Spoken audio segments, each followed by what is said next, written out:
Ladies and gentlemen, welcome.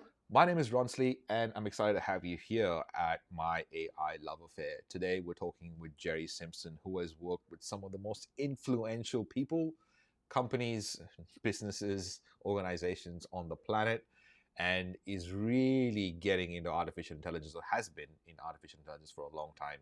He talks about some really interesting things that we should all consider about AI enslaving us and how he is using artificial intelligence inside his business, what he's doing with AI to help us all as business owners. That's why this particular episode is a must listen. Come, let's learn. Hey, it's Ronsley. Welcome, you AI geek, to this podcast, My AI Love Affair. Consider this podcast your digital compass, guiding you through the labyrinth that is business growth using artificial intelligence. Running a business as a creative can sometimes be like trying to solve a Rubik's Cube blindfolded. But what if you had a secret tool that could align all the colors for you? That is AI. It's like a master key unlocking multiple doors. Thanks for being here. Let's learn. We're joined by Jere Simpson. I'm not going to wait for this to start. It's already started. I am blown away by those results. First of all, what you're trying to build, who you are, what you've done, and then what are you seeing right now in terms of results? Yeah. I'll give you just a quick, my background in tech. I'm a technophile, a technologist. I got my start in 1998 in e-commerce, created a website called mousemalls.com. It was like you think of Amazon today. And the way that I went about getting those deals is I would call up Sears, for example, and say, hey, I want to put your whole catalog on my website and we'll do the same commission as big box stores. And they would say, how do we know you're going to do any volume? And my response to that was, I want to do a lot of volume, but I don't think there's a logical reason for you to believe we are going to do a lot of volume. So I can't promise you that. But what I can promise you is that we will allow you to tell your shareholders that you now have an e-commerce presence, put in some things. It's going to automatically create you a website, give you an email, a domain. So your favorite Irish pub for $20 a month could have a website. I'm an LP in a fund that Sam Altman, co-founder of OpenAI, is also an LP in. And I got an early look at what they were doing. And the other, e-commerce, SaaS, mobile, I was like, those were cool. This is like the coolest thing I have ever worked on in the history of technology in my career, 25 years. I got a call from our friends over at OpenAI. They said, listen, we're building this thing called ChatGPT. We're kind of like, somebody else should have built it. We were hoping somebody else would, but nobody else did. And the whole reason we're doing it is to educate the market to like the capability here.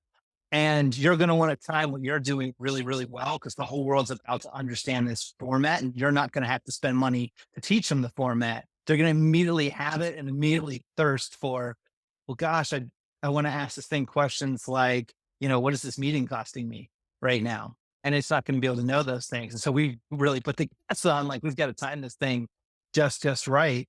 And then we knew that the models were going to get faster and cheaper. So for us, it's like our costs keep going down and the understanding of the value keeps going up.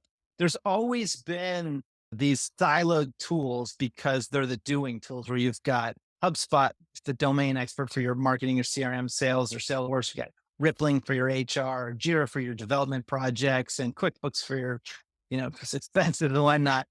And so I think that's what people are finding is that with AI, navigation is out. Like sometimes I just want to know what a person makes. And I have that in one system. That's not even a cross domain thing, but I got to go log into Rippling. Oh God, I got a 2-factor into Rippling because I could change salaries in Rippling. I could do big things in there. And then I got to go find the person's name, click on personal information, compensation, hit the eyeball thing to tell that I really want to see it. And no one's looking over my shoulder. And then I have the answer. And that's just way too much work to get these answers. And then if I wanted to know what this meeting was costing me, and I had to look up everybody in the meeting and then I go do that step for every single one of them and calculate it up. And people have questions like that. They want to know, what is this meeting costing me right now for one decision that has very little impact? I'm spending $15,000 for all the heads that have to be in here. And that's what I think we're really empowering people to do. And I think that's what AI is empowering people to do in many, many fronts. And I know everybody's really, I know there's so many people worried about what's going to take my job or something like that. We're going to get so much more output from so many more businesses that are able to be created that would never even exist. It would never get off the ground if this technology didn't exist in the first place. And that's going to create a whole lot of jobs. So you've been in this game for a while, Jerry, but let's start talking about some basic principles that would help people understand how this is not like a clubhouse that is going to go away. This is not like a small platform that is just like making its waves and is going to go away. This is continuously evolving and intelligence is being redefined every day. Let's break some of that down if you can. Let's talk a bit about Yeah. Yeah. I mean, there's a lot there. So a lot of people say, oh, we're worried about AI. We got to be worried about it. And I'm not supposing that they're wrong. And when I ask people, what are you scared is going to happen? Like, what's the end game that you're afraid of? They say a whole lot of words that basically mean, I'm afraid it's going to enslave us. And my first response to that is, where would it have ever gotten an idea like that? It learns from us. That's where everything it knows, it learned from us. But let's say the AI would enslave us, could enslave us. It would have to have a desire to enslave us in order to do it. And if it's conscious enough to want to enslave us, is it should we actually be enslaving something that is that conscious? Because really what we're trying to do is make AI the new slave.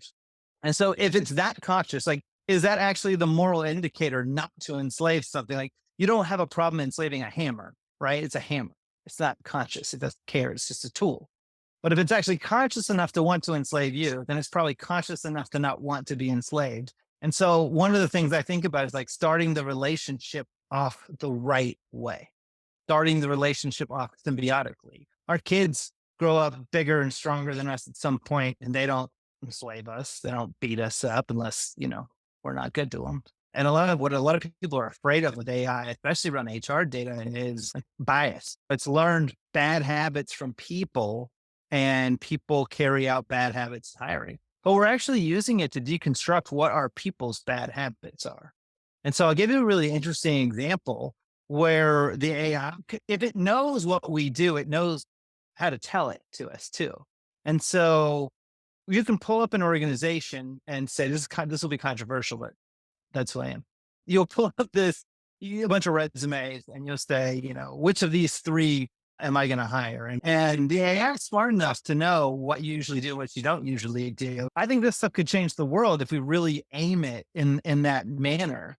And I think if you as an organization want to really harness that power, I think you have a big competitive advantage by starting. Again, I talked about starting the relationship outright with the AI. I think it's the same thing with employees. You start a relationship out really right with employees, you get a far better output, commitment, long-term relationship, full gains with them, especially if you can just show your cards. We want to make sure we just pay you what we're paying the best person for the job. You were ranked to be the best person for the job. And so the pay is this. And take those things down. I think it's really going to show the intention of an organization, who they are, what they stand for.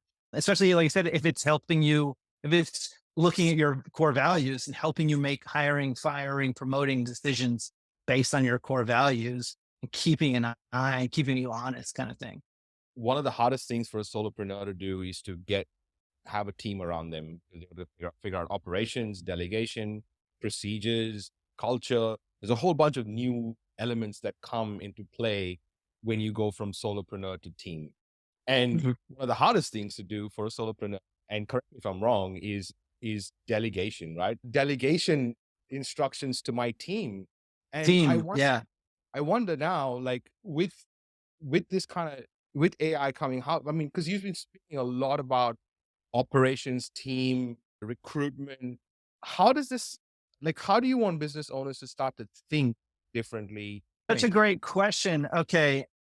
There's so many people that you and I both know that I think fall in this category. I was talking to Andrew Herr the other day, CEO of Fount Bio, incredible company. And one of the things, like they have this whole team that, they train Navy SEALs for performance. He has all of this data on how to get the top performance out of top performers. The difficult part of his business is scaling the experts. And so what you want it to do is you want it to train on what I call Andrewisms, all the things that he does that are a little unique because he's the top dog, that then it can watch what the number two set of people are doing and go, hey, just so you know, like for whatever reason, every time somebody's blood pressure is here, he never tells them to take this supplement. I've been watching and training on him all the time. And so same thing with you, right? So if it can train on how you're doing it and spy on you and pick up on your isms and how you do it and how it's successful, not especially if you can keep the feedback loop coming with like, hey, what I did just works, what I did just didn't work. We got the results we wanted, we didn't get the results. And then it's not just how ChatGPT would do it with the understanding of some information you just gave it like prompt by prompt.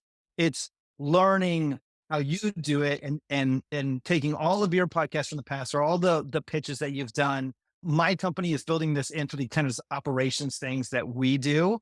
You're going to have people that are doing it for non-operations things, for like that special sauce of the business, where they're going to be allowing models that do exactly what I just said and go, hey, you don't even know what your own secret sauce is. They tell me to document it so I can delegate it, but I don't know actually what works and it doesn't work. And you want to have exactly this capability for it to watch your written communications, your verbal communications, listening on your Zooms, like you have audio listening in and pick up. And then you got to tell it like what worked and what didn't. So you can give it the feedback and it's going to go, okay, now I know the Ronsleyisms. And that needs to be your intellectual property that stays in your business. Percent. I mean, the three things that we're not good at, AI is extremely good at, which is probably memory, accuracy, and speed. I mean, but machines are absolutely amazing. And I love how this is moving. Actually, it's also really interesting to hear other people kind of thinking about replacing themselves. That's the actually kind of, I think, a pessimistic outlook on it all. Gartner says that 40% of every workforce is wasted just coordinating information. And then that's compounded by the fact that the information comes in late. So often later than you need to have the information to make the decision. They say it's roughly 2 weeks late. And then it's full of human error. The analogy I make with this is that would be like using Waze or Google Maps and it told you where you were 1,000 meters. It told you where you were 20 minutes ago within 1,000 meters after you put 6 minutes of information in it. That wouldn't work. But that's what we do in business right now. Let's talk about Atlas because I want to go there and I want to ask you a few questions and I'm going to layer them so that you can take your time to answer them in whatever order you feel. What does it do now? And what's the vision for where you'd like it to go? I know you mentioned that this fails. Like, I mean, I find it so fascinating what you're able to do in the short time that we've been having this conversation. But what does it actually do now for the companies that are already on it?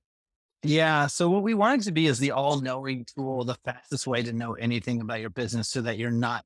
So the UP stands for unstoppable people.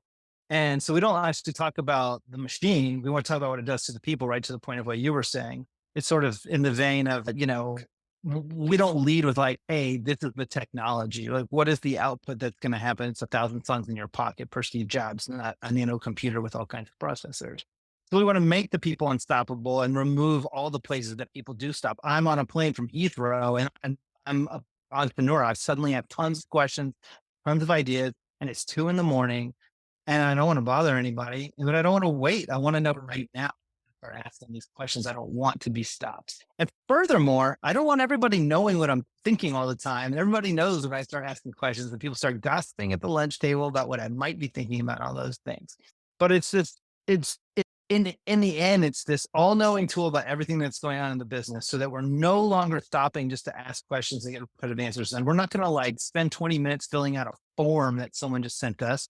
We're going to take the form, feed it to the AI. It knows 99% of this information already. It's going to fill it back out for you and be like, sorry, I didn't know this field. This is such like a killer. And we have to make a presentation. Presentations is like telling a story. It's comprehending information. We're going to focus on what our real core value is, and we're going to deliver on a real core value. We're going to make a whole lot more businesses actually possible. I mean, I'm a entrepreneur. I'm a serial entrepreneur. I've been, you know, doing it with the IRS since I was 17 and doing it since I was like 5. And I want more businesses to even be possible because there's so much more efficiency. And, it's interesting how much less I think people are going to be able to work in 10, 15 years and still enjoy the same lifestyle just because of all this technology that we have coming our way. Jere Thank you. Simpson, this has been absolutely amazing. And thank you for making the time to do this, man. I know you're busy. And Oh man, for you, for sure, man. It's always good. Thanks, dude.